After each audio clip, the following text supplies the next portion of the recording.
Have you ever wondered what the stock market really is? Why do some people like Warren Buffett amass fortunes spanning multi-generations versus others turn the stock market into a casino and seem to lose everything? By the end of this video, you'll understand how the stock market works, how people actually make money in it, and the tools you can use to start investing with confidence, even if you're just starting with, say, 50 bucks or even $100. We'll also go over the proper way to invest in the stock market so that we can give ourselves the best possible chances of making money, so I hope you stick around through this video guide. I would suggest you take out a notebook and feel free to watch this video at your own pace. So that means at the end or even in the middle of these sections, you can pause the video, write down some notes, and then continue on. It's also a long enough video today where you don't have to watch it all in one sitting, so I encourage you to watch it however it feels comfortable for you. I will bring up a table of contents here on the screen right now of everything we'll cover in today's video, which will include things such as why you should invest, how much money you can really make, stock market terminology, how to construct a portfolio, and even live demonstrations later on in this video. All of these will be timestamped and chapter markered below, along with corresponding resources. Okay, so if you're ready to dive in, let's get straight into why you should invest in the stock market. So to start, the S&P 500, which stands for Standard & Poor's, is a stock market index that tracks the top 500 US companies. This is one of the most followed indexes, and it's considered to be the best representations of the US stock market. And the best thing or fact that you should know about the S&P 500 is that it's been consistently trending upward and producing an average annualized return of around 8 to 10% per year since it got started.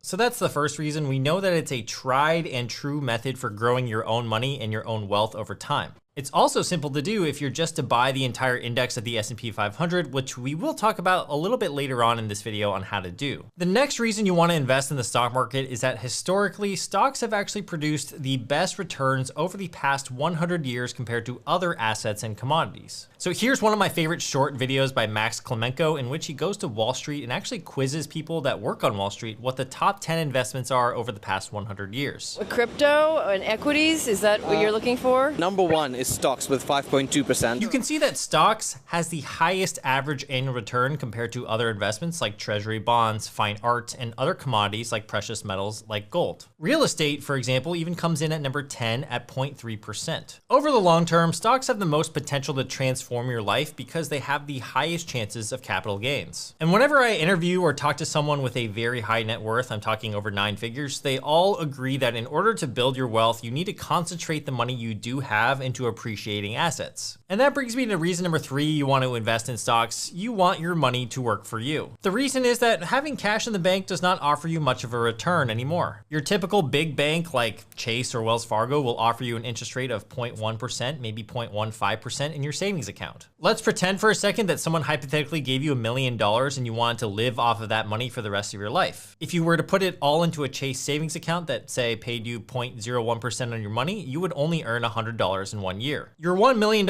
in this case is not working very hard for you, and imagine you just had $1 million earning 10%, that's $100,000 per year. Now that completely changes things, right? Like we can live off $100,000 per year, that sounds pretty nice to me, and even at 5%, that would get you $50,000 per year with $1 million balance. The thing about investing is that our money will work for us and compound over time, and the term compound interest refers to the interest that you earn on your interest, and this can be illustrated by the following example. Say you invest $1,000 and you get a 10% return in a year. By the end of year 1, you're gonna have $1,100. In year 2, you'll get the 10% gain again, and now you're gonna have $1,210 because you're getting 10% on the now bigger sum that you started with of $1,100. And if you repeated this every year for 20 years, you'd have $6,727 by the end of it. So just by putting $1,000 in and getting a return every single year, you can see that your money starts to compound and grow even bigger upon itself. And the fourth reason I think you guys should invest into the stock market is simply because of inflation. The US has a central bank called the Federal Reserve, which dictates the monetary policy of the entire country. They've said publicly that they target a 2% inflation rate per year to keep the economy healthy,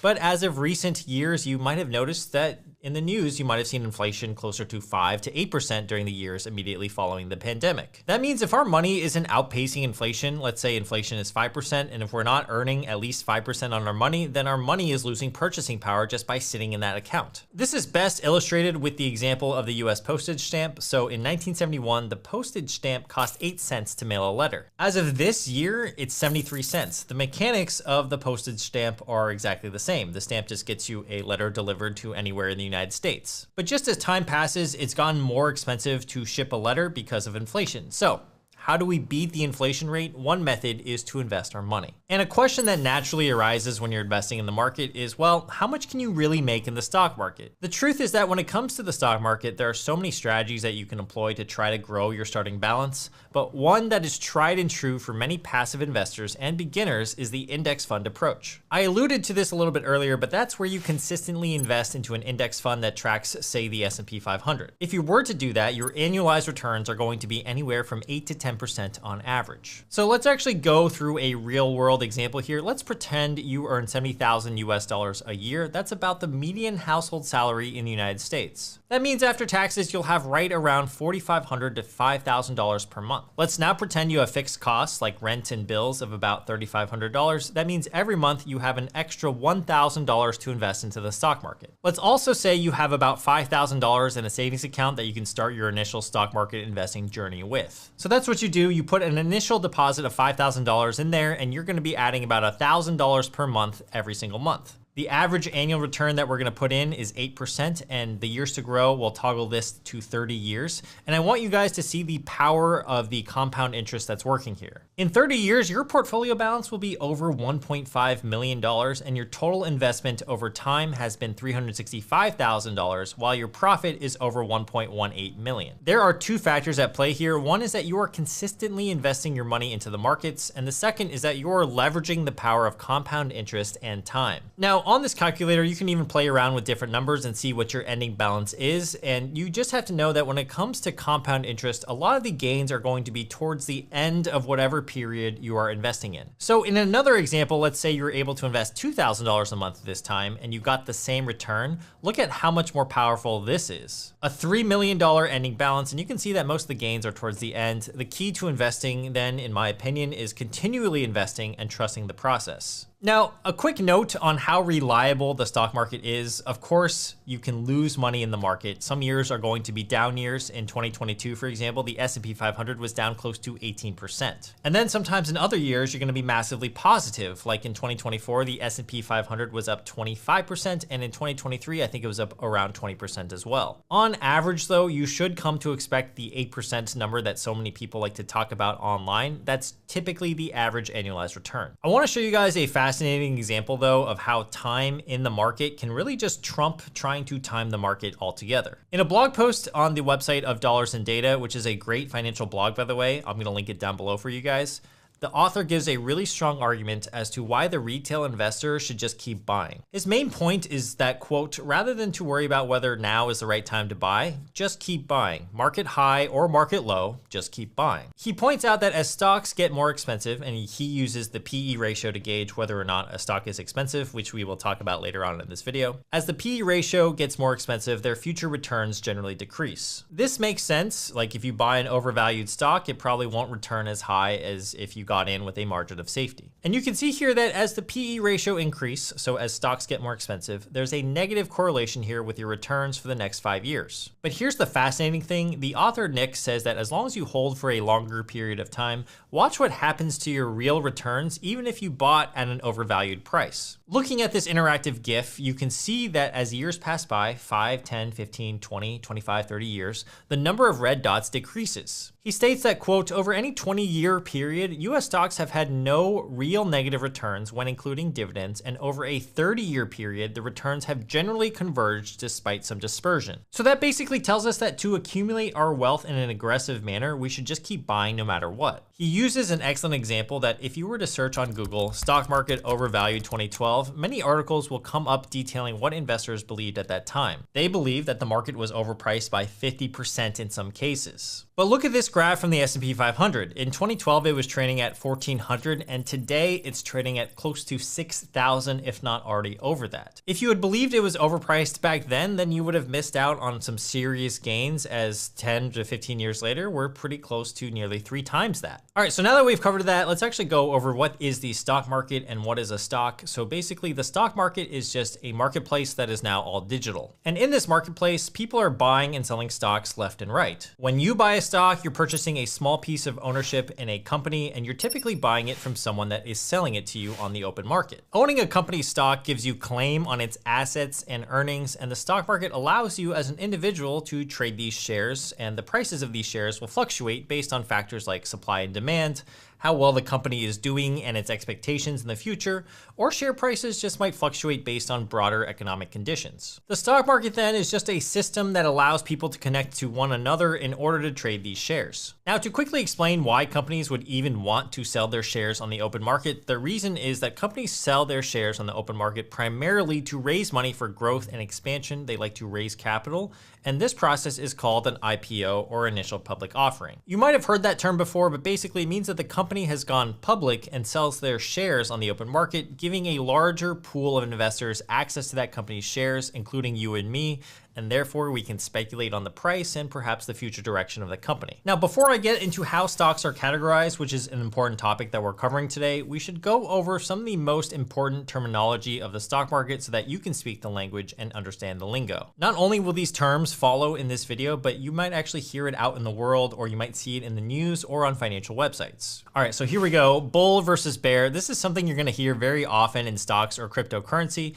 or even different markets like commodities. Essentially, being bullish on something reflects that you have a positive outlook on the future of that market or whatever you are speaking about, and the sentiment means basically that you would expect prices to rise in the future. You could be bullish on tech stocks, which means that you think tech will outperform in the short term or perhaps the medium term. You could also be bullish on, say, collectibles like Pokemon cards or perhaps rare video games. Now, being bearish, on the other hand, or a bear as they like to call it, means that you have a negative outlook on the market and you expect prices to fall. The easiest way to remember the difference between the bull versus the bears is that bulls typically have horns and the horns point upwards. And that is the direction you want prices to go if you are someone who classifies themselves as a bull. A bear, on the other hand, they have claws and they usually swing downward when catching prey. So that's the easiest way to remember that. Basically, being a bear means that you expect prices to fall. The next important term you should know is market cap or market capitalization. This just refers to the size of the company you're talking about. So if a company has a large market cap, that means the company itself is very valuable and worth a lot in terms of valuation. We'll talk a little bit more about market capitalization more in the next section and actually cement it with an example. The next term you should know is an index. We've already covered this a little bit, but an index tracks the performance of a group of pre-selected investments such as stocks. So in the stock market, we have the S&P 500 index, the NASDAQ index, and the Dow Jones. Each of these indices tracks the group of stocks that make up that particular index. All right, this next term is one of my favorite terms. It's called frothy. So when someone says the market is frothy, they mean that the prices of the stocks and valuations are being inflated to a point where it's kind of bubbling up to the top. Just like if you had a really bubbly drink, the bubbles are exciting and they are slowly rising to the top, and you don't really want them to overflow out of that cup. Frothy isn't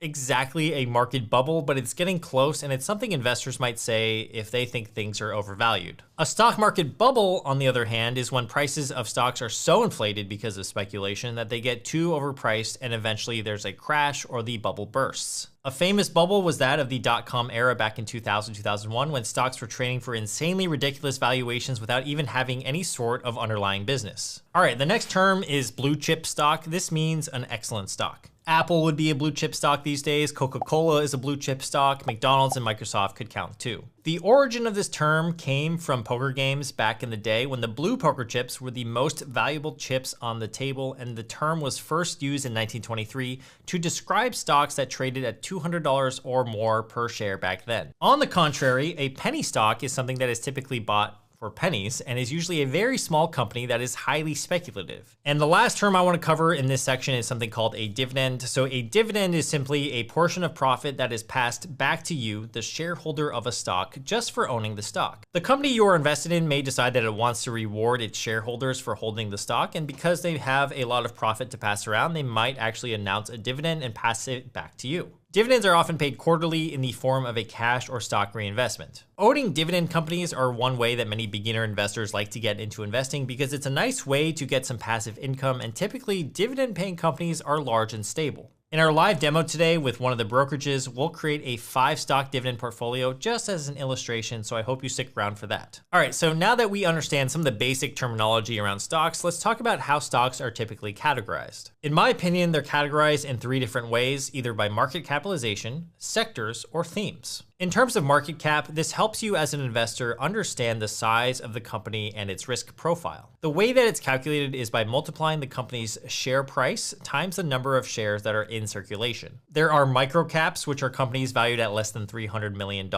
small caps, which are valued between $300 million to $2 billion, mid caps are between $2 and $10 billion, and then you have large caps that are over $10 billion in valuation. Technically, there are also some companies that are mega caps these days. These are your Apples, Nvidias, and Googles of the world. Now, microcap stocks are usually way more volatile, much riskier, can have a lot more upside because they're so small. They have tons of room to grow, but these are usually known as penny stocks. And as beginner investors, we're probably going to stay away from penny stocks because investing in penny stocks increases the chances that you actually lose money. You can also make a lot of money, but it's really hard to know which ones do well, and a lot of them might go to zero or just might fail. Compare microcap stocks to a company that is a large or a mega cap. A large cap stock is way more stable, but may offer slower growth or limited upside. So for example, it's going to be a lot harder for Apple, for example, to double its stock price because Apple is already currently valued at over $3 trillion. In order for it to double, it would have to basically double its value, so another $3 trillion in value. That's going to be really difficult. The next category we have is sectors. So these are just simply groups of stock based on the area that they focus in. So you could have stocks that belong to the energy category, the real estate category. Another popular one is information technology. These are tech stocks. Having a diversified mix of sectors in your own portfolio is actually going to be a very good thing because that gets you exposure to many different categories of stocks. Of course, that's even if you want a diversified portfolio. Some people just love concentrating into a few stocks, but I think as beginners, diversification is always going to be helpful. Lastly, there are themes of stocks, and there are a lot of themes out there. Think of all the themes of companies you could possibly imagine. AI stocks are ones that focus on AI. Growth stocks are the ones that focus on trying to grow as quickly as possible. There are ESG or environmental stocks, emerging market stocks, defensive stocks, dividend stocks, value stocks. There's so many stocks. These are all examples of themes of stocks that you should have a general idea of, but aren't exactly super important to basically getting started. You just should know what kind of theme they fit in. All right, so now let's actually talk about what to invest in as a beginner in the stock market. I think there are a couple of approaches that we'll go over today. The first approach is simply investing in individual companies. This approach can be very exciting because of its potential for high returns, but it's also a lot riskier. For example, let's say you have $1,000 in your portfolio and you decide to invest $200 each into 5 different companies. If one of those 5 companies performs exceptionally well, let's say you have Nvidia in your portfolio and it tripled in value, your $200 investment could turn into $600, significantly boosting your overall portfolio gains. However, the flip side is that if one of these companies performs poorly or even goes to zero, your losses could outpace the overall stock market returns. For example, if the stock market is down 10% in a year and you're invested in some companies that are down 50%, you may underperform the market in a more volatile year. And the name of the game with stocks and the stock market is that you don't want to underperform the market because the market is the easiest benchmark to hit. If you just invest in index funds, you will hit that market return. If you were to pick individual stocks, that's a tempting way to try to beat the market and build your wealth quickly, but it requires a lot of research, a lot of high conviction,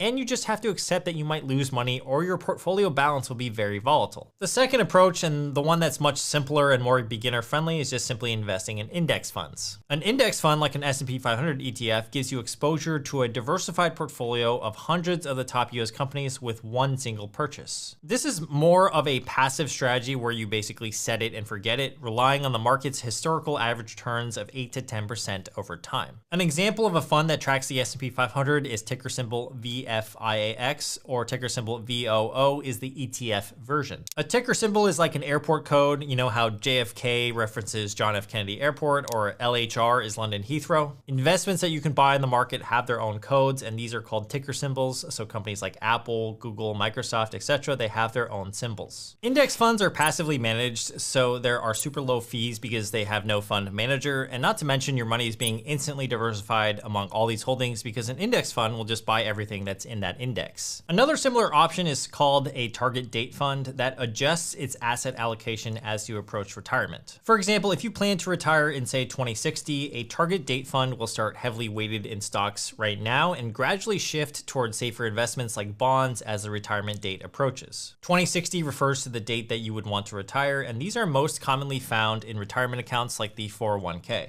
For most beginners, I think you either go with all index funds, or perhaps another beginner-friendly strategy is to have the majority of your money in index funds and then just have a few additional individual stocks for additional upside and growth potential. Beginner investing strategies aren't about day trading or chasing quick returns. It's more about long-term investing. Remember, there are tax implications too for different strategies, which we will cover later, but the key takeaway is this: you want to focus on building a portfolio that matches your risk tolerance and your goals. I'm going to give you guys a cautionary tale as to why you should not want to pick individual stocks as a beginner, so consider the tech company Intel. They were once a high-flying tech stock during the dot-com bubble, but if you had chosen this stock back then, you can see by the chart that I'm going to pull up on the screen that to this day, you would still not have broken through its all-time highs back in 2000. Compare that to the overall performance of the market since 2000, which has 4 to 5x'd since then. This is the danger of picking individual stocks. There is definitely more risk, but there's also a lot more reward if you can get it right. So if you were to pick Nvidia stock, for example, you would have done incredibly well.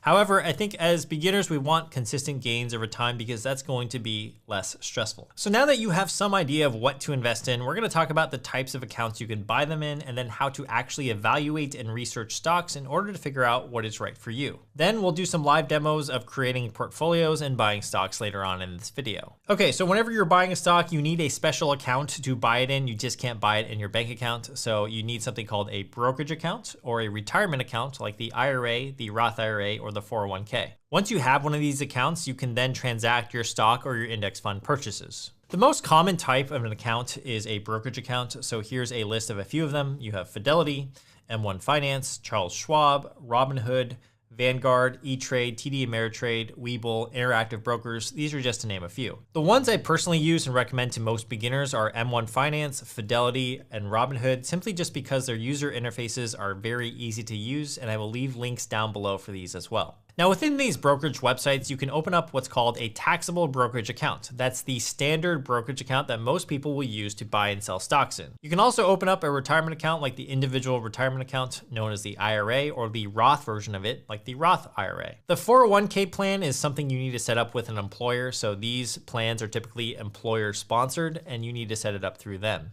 I have a video detailing the differences between 401ks and other types of accounts. I will link down below as well in case you want to watch that after this video. Now, my favorite account to trade in is the Roth IRA. If there's one takeaway you remember from this video out of everything, it's to start a Roth IRA because the benefits are incredible. This is an individual retirement account where you put in after-tax dollars, but as a result, when you invest within this account, all your earnings are tax-free. The contribution limit on it is about $7,000 per year as of 2025. That could change in the future. It might go up to $7,500, but right now it's $7,000. Now here's the power of that account. Let's say you have Apple stock in a Roth IRA and you buy Apple stock regularly. Let's pretend in 50 years, I don't know, you make about $2 million from it. You wouldn't owe any taxes on those gains versus in a normal brokerage account, you might owe 15 to 20% in taxes on those gains. In a normal brokerage account, gains are taxed, and we'll talk more about taxes later, but in a Roth IRA, it's completely tax-free, and that's why it's so powerful. For now, you just have to know we need a special account to actually trade in, and you'll either set up a Roth IRA or a taxable brokerage account, and then you will trade stocks in them. All right, so let's talk about researching stocks now because it's a very important part of this video. There are two camps that investors usually fall under. There's fundamental analysis, and then there's technical analysis. Investors who love fundamental analysis attempt to figure out what a company is worth intrinsically, which means they're trying to figure out the true value of a company based on the underlying company's health, like their revenue,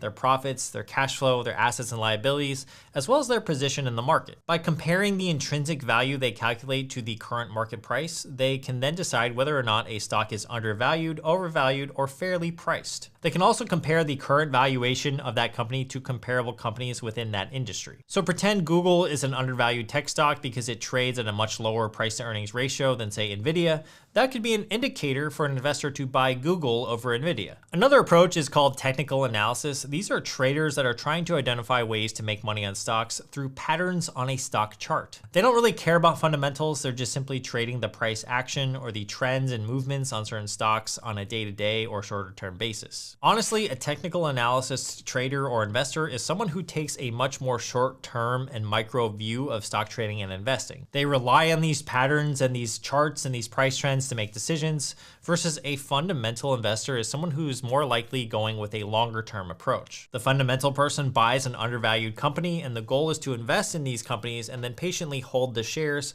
with the belief that the market will eventually recognize their true value, leading to an increase in that stock's price. I'd say most of what we teach on this channel is fundamental investing, and it's a really good strategy for beginners. So in terms of what metrics to pay attention to when researching stocks as a fundamental investor, let's talk about the 5 indicators that you might want to look at. Number 1 and 2 are revenue and net income. So revenue simply shows you how much the company is bringing in terms of total sales. Net income is the profit or the amount that they bring home after all these costs. And these are general overview numbers that are good to keep in mind as you dive more into the company's other metrics. The third, which is a big one you need to know, is called the price to earnings ratio, and I've actually talked a little bit about this in this video already. Many investors use this PE ratio to gauge the current valuation of a stock. One of the ways we use PE ratios is being able to figure out how much we are paying for a given company. If a company's PE ratio is 20, this means that investors are currently paying $20 for every $1 of that company's earnings or profit. In general, a high PE suggests that investors are expecting higher earnings growth in the future compared to companies with a lower price to earnings ratio. A low PE can indicate either that a company may be currently undervalued or that the company is doing exceptionally well relative to its past trends. When looking at a company's PE ratio or any other indicator, it's extremely important that you compare this ratio of that company's to other companies in the same sector or industry or niche. For example, companies in the technology sector typically have a higher growth rate compared to those in the retail sector. Therefore, PE ratios for tech companies will be higher overall, and as with everything, context is very important, and this ratio should be only used as a comparative tool when comparing companies within the same sector. There are general benchmarks for what a healthy PE ratio looks like depending on the sector or industry that you're trading in, and usually that varies a little bit, but you can do some digging online to figure out what that is. All right, so this is from Yahoo Finance at the time of this recording, and last quarter you can see that Apple had a PE ratio of 38.37 over the past 12 months. That means investors are happy to pay $38 for every $1 of profit that Apple produces. A higher PE ratio such as 38 often suggests that investors expect strong future growth or view the company as a high quality business worth paying a premium for. Nvidia, on the other hand, trades for around a 53 PE ratio, which suggests that the market is pricing in a lot of growth for this company,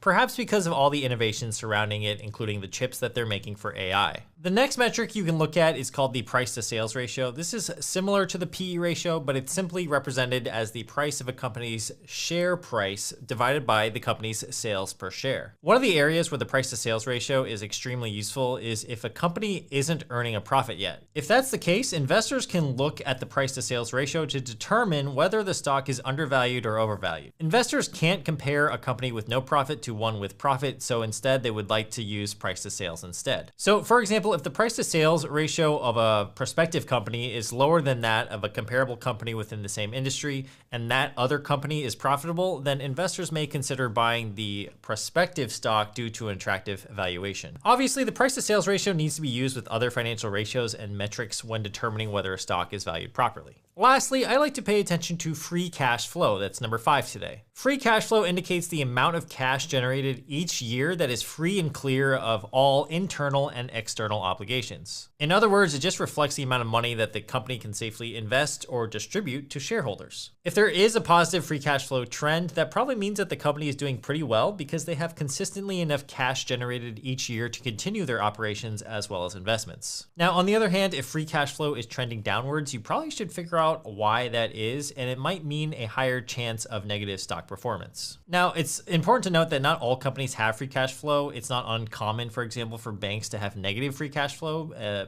just because a lot of their revenues are reliant on interest income and fees. Banks have significant liabilities in the form of deposits, and their assets, such as their loans and investments, can be more illiquid. Therefore, banks might not be as applicable to free cash flow, but in general, most companies are. All right, so those were some indicators that you can pay attention to when it comes to investing as a fundamental investor. There are also some soft factors that you may want to look at as well to ultimately guide your decision on whether or not you should buy a stock. To give you an example, in 2024, I was paying attention to one stock in particular called Robinhood. Robinhood was trading for around $15 a share in early 2024, and I noticed that many people were bearish on Robinhood because of the negative sentiment that still surrounded the brokerage firm from the GameStop days. But there were some soft indicators that made me bullish on Robinhood. One was the fact that on Reddit, most people were still using Robinhood as their de facto brokerage of choice, often posting screenshots from their brokerage app on that platform. In addition to that, Robinhood continued to innovate in the brokerage space, offering new features to their platform, a new credit card, bonuses for transferring your account, and more.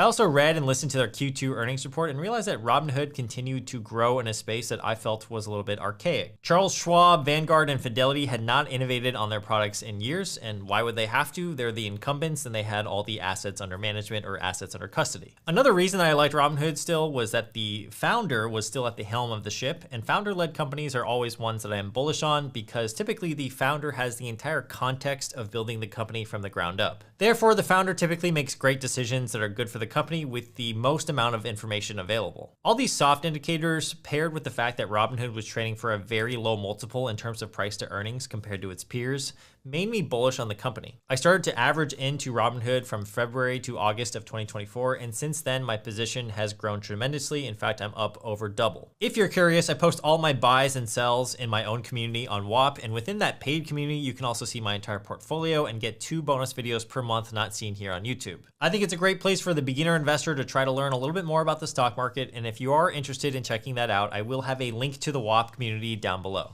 Now, there's absolutely no pressure though. It's just simply one of the offerings that I have for the people that watch my channel. This video is still going to be free. All right, so now let's talk about creating a portfolio. When it comes to creating a portfolio, there are first a few questions that you need to ask yourself. First is to figure out your investing style to understand what type of holdings that will fit you within your portfolio. Chances are you probably inherently know if you're more on the riskier side or more conservative side, and if you don't, there are questionnaires online that you can fill out to figure out what your investing personality is like, and I will link one below in the description. So on the screen right now, you can see a spectrum of risk to reward ratio, and at the very bottom, we have savings accounts. This is just liquid cash sitting in hopefully a high yield savings account, and it gives you a lot of flexibility because you have access to it right away. If you're someone who's super risk averse, you may actually only hold cash, but as we know, holding cash is not the best option because it does lose purchasing power over time. Next up on the list are bonds. Government and corporate bonds are fixed income. These are not too risky, but the rewards are not so great as well. And then I view US stocks as high risk to reward, same with international stocks. And in this graphic, international stocks and US stocks, in my opinion, both have high growth potential with obviously higher risks. The point of this graphic is just to show you that different investments can suit different people, and you can tailor your own stock portfolio to what you gravitate towards. I'll give you a simple portfolio that's good for all beginners in a moment, but the one thing you also need to figure out after you've identified your risk profile is how long you're going to invest for. This in the investing world is known as your time horizon, and it needs to be answered before you invest. So if you're investing for, say, retirement, you can likely contribute and invest and feel pretty comfortable with any ups and downs in the market because your time horizon is long. However, if you can only invest for a few years, say maybe because you want to put a down payment on a house and you're going to need that money, then perhaps you don't want to get too risky because if you risk it all in the market and lose it, then, well, you don't have your down payment. It's important to understand why you're investing because it's going to guide a lot of your investment decisions, and it may actually save you from being too emotional if the market performs with a lot of volatility. Now, I've spent a lot of time studying the best ways to build wealth through investing, and one of the simplest and most effective strategies for beginners is something called the 3-fund portfolio. It's a great approach that's set it and forget it, and this is where you buy 3 ETFs, one covering the US stock index, one covering the international stock index, and lastly, you have an ETF of bonds. This gives you a diversified, low-cost portfolio that can weather almost any market condition, and my personal 3-fund portfolio will be here up on the screen right now, and this is from the M1 Finance app. This is a great brokerage app for beginners if you're trying to start a new portfolio and buy, let's say, 3 slices of an ETF. I'm going to have a link for M1 Finance down below, and we're also going to go over a live demo of them later. You can see that this portfolio only includes 3 ETFs here at the bottom, which is what the 3-fund portfolio is, but you can also buy individual stocks within M1 Finance as well. Now, the entire premise of the 3-fund portfolio is that since even professional active money managers have a hard time beating the market, the average investor would just fare way better if they just simply invested in index funds and ETFs. So all we have to do as DIY investors is to make 3 investments, and we'll not only have a good, well-diversified portfolio with an appropriate level of risk, will also have the potential for market returns, if not better. In terms of how you allocate your total investment split among the 3 funds, there's many different approaches. My personal one is 60% US stocks, 30% international, then 10% bonds, but it's going to depend on a lot of factors. I have a full walkthrough on the 3-fund portfolio, and I will leave a link down below in the description as well. Now, if you don't want to do ETFs or index funds and would prefer the individual stock method, you can do that too. I would just say that with individual stocks, you need to be a lot more purposeful in the ones you do choose, and if you are choosing a basket of say 5 to 10 individual stocks,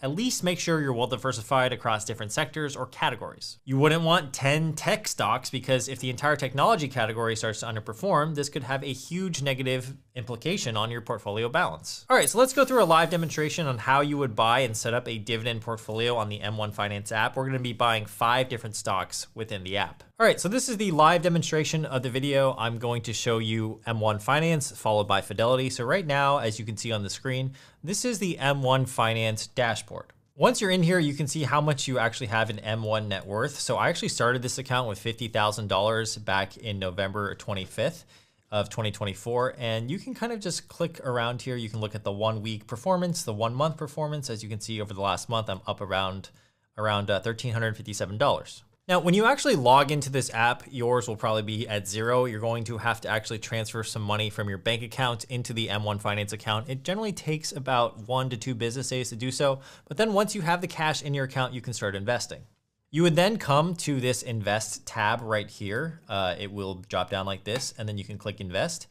And this is just my personal portfolio right now. You can see that most of my money here is invested in the 3-fund portfolio. In fact, 100% of the money that I have that's invested is within the 3-fund portfolio. If you click into the 3-fund portfolio, this is exactly what I have right now. You can see the 3 holdings that I have in the 3-fund portfolio. I know I've been saying that a lot. I have VTI, which is the Vanguard Total Stock Market ETF, VEU, which is the All World ex-US ETF, so that's the international fund, as well as a bond fund. At the top, you can see I have $1,145 in uninvested cash, so I could add more to this 3-fund portfolio if I wanted to. I have total buying power of $51,660, and they are allowing me to actually trade on margin, which I'm not going to do. That just means borrowing from M1 Finance in order to trade more. We're not going to touch that. Now, let me walk you through some of the other features of M1 Finance, which I think are really fascinating. So down here in the research tab, there's the news tab. And so you can read the top stories of the day. Today is Friday, January 17th. The market is now closed. However, you can see what the top stories were today here. And up here in the top left, you can search for any symbol or company name and find out news about them as well. So let's just say, for example, I look up Robinhood Markets. If you search, you can see how the chart is doing, and this is a 1-day chart. So this is how the stock traded on today's trading day, as well as the 1-week chart, 1-month chart, 3-month chart. You can find this in mostly any brokerage app, these type of charts. And you also get some key data about how Robinhood is trading, as for example, the price to sales ratio, which we've talked about in this video, earnings per share, the price to earnings ratio, previous close, today's open, what the day's range looked like today. So this is how the stock traded. The lowest it traded for today was 46.97, and the highest it traded for today was 49.27. We can also see the yearly range. So as you can see, it's kind of trading at an all-time yearly high right now in the last year, in the last 52 weeks, and the 52-week low was right around $10.38. You get some more basic information about Robinhood here, who the CEO is, the employees, the shares outstanding, which is, I think, very important to figure out market capitalization, as well as how much of your shares are actually worth in terms of percentages. Then if you scroll down, you can read some of the top articles on Robinhood right here. And I think that's really great. I think you can search for any company here. We can even click on Apple, for example, and you can take a look at Apple. You can add it directly to your portfolio with this button, or you can just add it to your watch list. Now, another favorite feature of the M1 Finance app for me is to look at all the stocks as well as the funds available to trade or buy within your portfolio. And you can kind of see that if you click on stocks here, you get some basic information about how the stocks are doing. Like, for example, the market cap, what the dividend yield is, if any, what the price history looks like with this little mini chart here, as well as the price to earnings ratio on the right side. You can even sort and categorize by different types of sectors. So let's say we just wanted to look at media companies. We could do that by clicking media. Same thing, they have filters for everything, and then you can directly add the stocks from here into your portfolio, which I will show you guys how to do. You do the same thing here with the funds. For example, these are all the ETFs that they have available to trade. Another favorite feature of mine is called the model portfolios. This is M1 Finance's, they basically curated a templated version of a portfolio for you. So you can just literally copy paste one of these portfolios into your own dashboard. So let's actually look at general investing here. You can easily create a diversified portfolio and set it to your own personal risk tolerance. So these pies are pretty cool. You can see that if you're ultra conservative, if you click on this pie you could add to your portfolio, and it includes, looks like treasury bonds, small cap ETFs, iShares National Municipal. I would think this would be a muni bond, 2% S&P 500, and then international as well as some developing markets. And you can see the exact slices that they have here. It looks like most of this portfolio is in the 1 to 3 year Treasury bond ETF, which is very, very conservative. So you could either click this button and add it to your portfolio if you'd like to. You can see that I could just add it right here.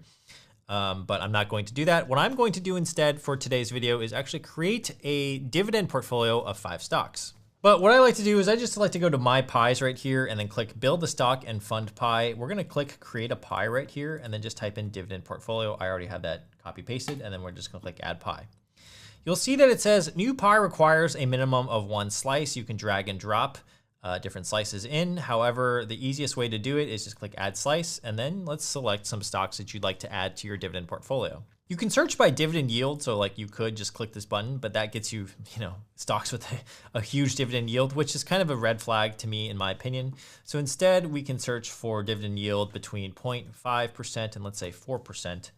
Those are usually safer dividend yields because that means the company isn't paying out so much dividends that they can't reinvest into themselves. So for the purpose of today's example, I'm just going to choose 5 stocks. Let's say we choose Microsoft, we like JP Morgan, maybe we get some Exxon in there, Costco, love Costco, and let's choose one more, AbbVie, which is let's choose Johnson & Johnson. Okay, so you click add at the bottom here, and you can see now you have a dividend portfolio weighted 20% in each of these stocks. If you'd like to change the weighting, you just go in here, 25 and 25% of Microsoft, but now you need to remove 5% in order for your pie to basically total 100. So let's say we want less Johnson & Johnson. Then you just go up here, click save. Now that this pie is created, we actually want to invest in this pie. So just because you have it created doesn't mean you're investing into it. So now what we want to do is click add to portfolio, and we will add that.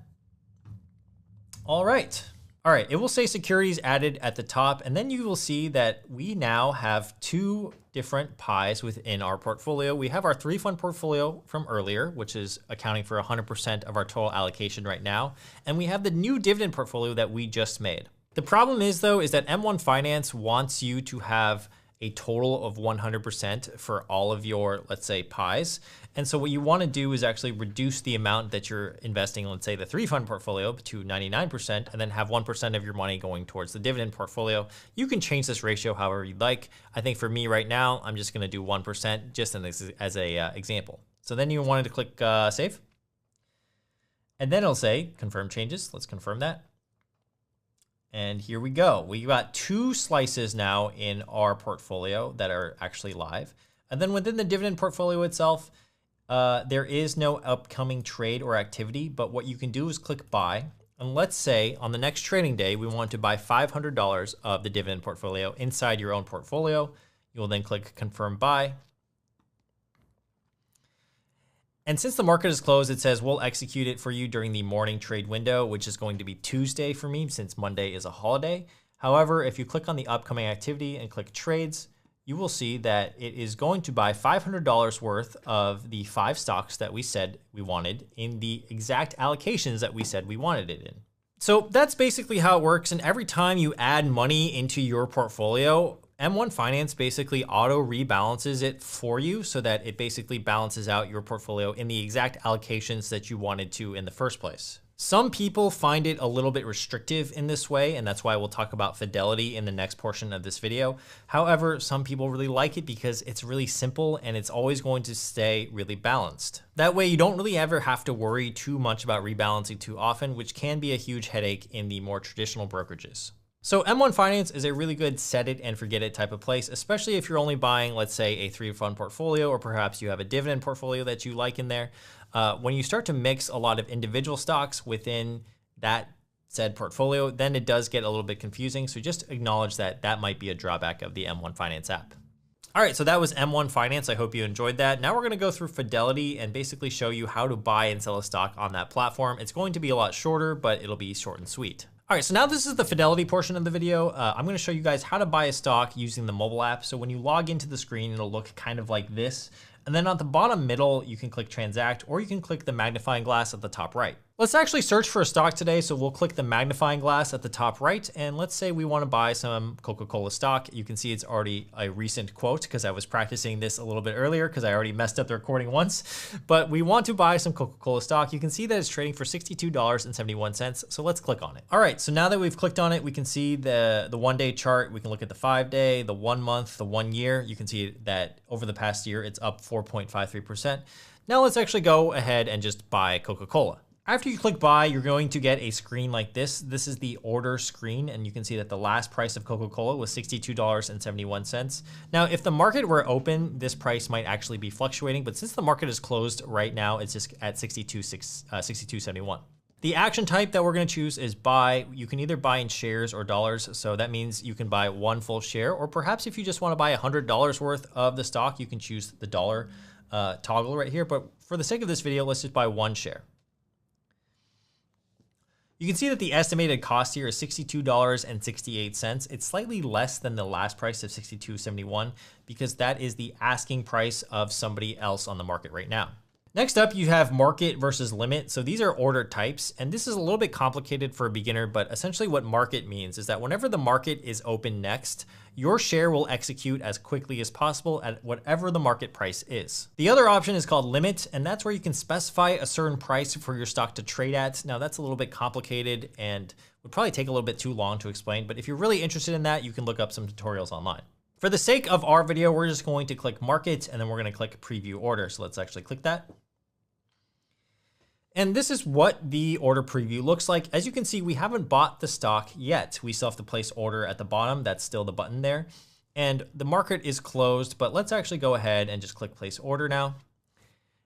And there we go. You can see that the order was received. We have a confirmation number here to buy 1 share of Coca-Cola at the market price when the market opens the next time the market is open, and that's all you really have to do. For the sake of this video, let's do another trade. Let's do Coca-Cola again, but this time we're going to buy $50 worth, which is not even a full share. But the beauty of Fidelity is that it lets you buy fractional shares.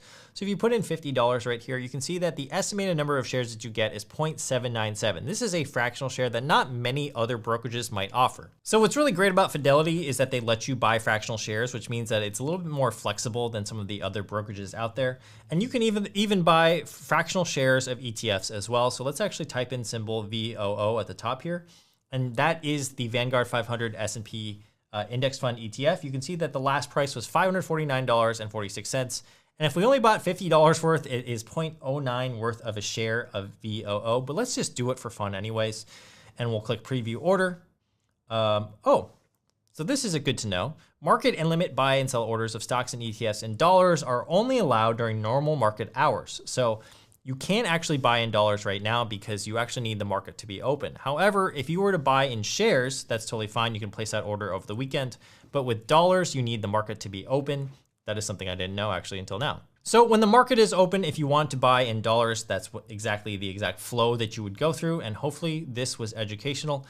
And I hope that you enjoyed this live demonstration portion of the video. To sum up, I would say M1 Finance is a little bit more rigid with individual stocks, but it's a lot easier for the beginner to get started with. I would say with Fidelity, you actually need to know what you're doing with buying and selling shares, and you can actually get very complicated in the Fidelity app if you want to. You can do options trading, you can do margin trading as well. So just be careful if you're taking on more risk. Thanks for watching those live demos. Now let's talk about taxes on stocks because this is going to be pretty important when you're making gains in the stock market. Whenever you make a gain in the stock market, you will owe taxes to the government. I know it sucks, but in the United States, they always want to tax you. Now, please note, in order for you to actually pay taxes on the stocks, you actually have to realize the gain, which means that you would have to sold the stock that you made money on. If you simply bought a stock and just held it indefinitely, you do not owe any taxes. It's only when you sell the stock and you actually make that gain, then you pay the taxes. Now, there are 2 tax treatments for stocks, either short-term or long-term capital gains. A short-term capital gain occurs when you hold the investment for less than 1 year and therefore is taxed at a higher rate. It's typically your ordinary income rate, which is the tax rate that is based on your income. So as an example, let's pretend you buy $1,000 worth of Apple stock in January, and then let's just say it doubles. So it goes, it goes up, it's great. And you sell it for $2,000 in June of the same year. Since you didn't hold the stock for a full year, you will owe short-term capital gains taxes on the $1,000 in profit that you took. If your ordinary income tax rate is 35%, then you would owe $350 in taxes to the IRS when you file your taxes the following year. Now, at least the great thing about most of these brokerages is that when you do buy and sell, they keep track of it for you. So you really don't have to keep track of your taxable gains and losses manually. You will get a 1099 at the end of the year that you will be able to see your tax burden on. There are also long-term capital gains, so if you're able to sell a stock after holding it for a year, you will pay considerably less in taxes. The long-term capital gains rates are roughly half the rate of short-term capital gains rates. It's typically 15 or 20% depending on your income. There are also some cases where if you don't make that much money on a yearly basis, the long-term capital gains rate is actually 0%, but that's if you make less than $47,000 a year. So obviously there is a huge difference here, but I think the most important thing to note is that you shouldn't let taxes control how you buy and sell or invest. As long as you are making money, profit is profit, and I don't know about you guys, I'd rather pay taxes on a profit and at least have some profit than not have any profit at all. Now, if you are on day 364 and you have a massive gain and you want to get out of that position, then yeah, maybe I would tell you to wait until day 365 to sell that so that you can save a lot on taxes. But in most cases, I don't think you should let tax treatments influence your overall investing strategy. Another thing you want to consider toward the end of every year is a strategy called tax loss harvesting. That's where you sell some positions you might have at a loss in order to offset any gains that you might have incurred throughout the year. Okay, so new example, let's say you take $10,000 in profit in the markets over the course of this year, but you have one pesky stock position, let's pretend it's GameStop, and it's down $4,000 this year. That $4,000 loss of GameStop, if realized, so if you sold it and you actually lost $4,000, you can offset the taxable gain of $10,000 by that corresponding amount. That way you reduce the amount of taxes you pay because now your yearly taxable gain is now only listed at $6,000 total dollars. Now, one way to avoid taxes altogether when buying and selling stocks is by investing through a Roth IRA, which we already talked about earlier in this video. If you do have further tax questions and you don't know how to answer them, make sure to consult with a CPA or tax attorney that can help you more than this video can. All right, guys, I super appreciate you guys watching this video. I know it's been a long one. I hope that you stuck around this entire time, took some notes, and really absorbed what it meant to actually begin to investing in the stock market. There are a lot of free resources that I'm going to link down below in the description. If you'd like to support this channel, all you have to do is use the links down below, especially if they have my own link or my affiliate code on them. Lastly, if you want to join my private community where I share 2 bonus videos per month and everything that I buy and sell, as well as show you what's in my portfolio, make sure to check out the link down below. All right, guys, I will leave another video for you right up here about investing. I hope you watch that as well. I hope you subscribe, and I will see you in a future video. Thank you for being here. All right, peace.